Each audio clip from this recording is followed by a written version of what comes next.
नमस्कार, प्रणाम, हर हर महादेव, जय शिव काशी।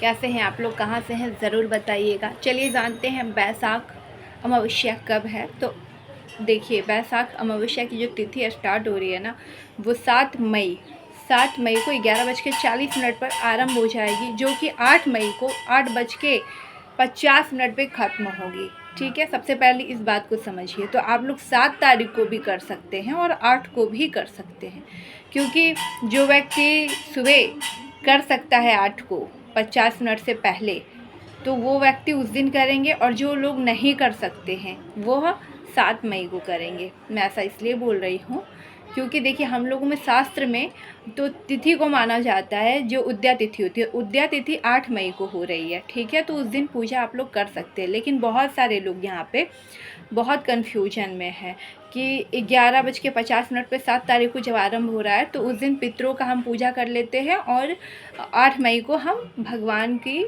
आराधना पूजा कर लेंगे। ठीक है, तो लोग ऐसे भी सोच रहे हैं। तो जो आपको उचित लगे वो आप कर सकते हैं, कोई दिक्कत की बात नहीं है। लेकिन शास्त्रों के अनुसार उद्या तिथि को ज़्यादा मान्य लोग देते हैं, जो 8 मई को मनाई जाएगी। तो आप लोग अगर सुबह मॉर्निंग में जल्दी उठकर पूजा पाठ कर लेते हैं, तो आप लोग 8 मई को ही, मैं कहूँगी 8 मई को ही आप लोग मना सकते हैं 8:50 पर। और उसके बाद आप पूरा दिन भी पूजा कर सकते हैं। पूजा करने में आपको शंका में बहुत बार बताई हूँ, शंका नहीं होना चाहिए, भ्रमित नहीं होना चाहिए।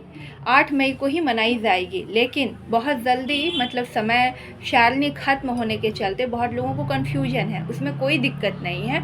8:50 में अगर ख़त्म हो जाएगा तो आप उससे पहले पूजा आराधना अपना कर लीजिए। उसके बाद शाम की पूजा आप कर सकते हैं, दोपहर की पूजा कर सकते हैं, उसमें कोई दिक्कत की बात नहीं है। तो आपको इस दिन सत्तू का दान करना होता है और अपने पितृ को प्रसन्न करना होता है, अपने पितृ की पूजा करना होता है, पूजा पाठ आराधना करना होता है, सत्तू का विवरण करना होता है, वितरण करना होता है। उसके बाद आप जो पेड़ होते हैं उनकी पूजा, पीपल के पेड़ की पूजा होती है। आप शाम को अगर पूजा कर रहे हैं तो दीप जलाएंगे, सुबह पूजा कर रहे हैं तो आपको जल अर्पण करना है। इस प्रकार से आप पूजा करेंगे। और आप महामृत्युंजय का पाठ भी कर सकते हैं, अपने पितृ की शांति के लिए बहुत कामना कर सकते हैं। तो इस प्रकार से आप बहुत अच्छे से पूजा कर सकते हैं, कोई भ्रमित होने की ज़रूरत नहीं है। आप किस चीज़ों को मानते हैं पहले ये समझने का प्रयास कीजिए।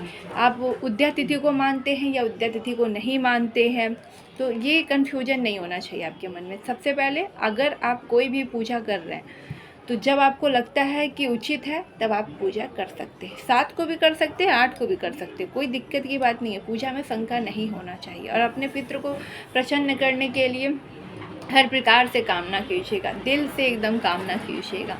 पक्षियों को जल पिलाइए, दाना खिलाइए, चीज़ें पंडित जी को दान में दीजिए। इस प्रकार से आप अच्छे से पूजा कर सकते हैं। पीपल के पेड़ के नीचे दिया लगाएं, और वो भी आपको दिया जो लगाना है वो या तो तिल का हो, तिल का तेल का हो, या तो सरसों का तेल का हो। ठीक है, इस प्रकार से भी आप उसमें थोड़ा सा तिल डाल दीजिए या तो काला सरसों डाल दीजिए। इस प्रकार से भी आप पूजा कर सकते हैं, कोई दिक्कत की बात नहीं है।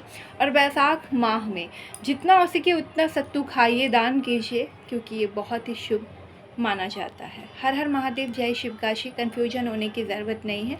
मैं आपको बहुत ही अच्छे से समझा दी हूँ कि किस प्रकार से आपको पूजा करनी है। आगे अगर कोई जानकारी चाहिए होगा तो आप ज़रूर कमेंट कर सकते हैं। जय माता दी।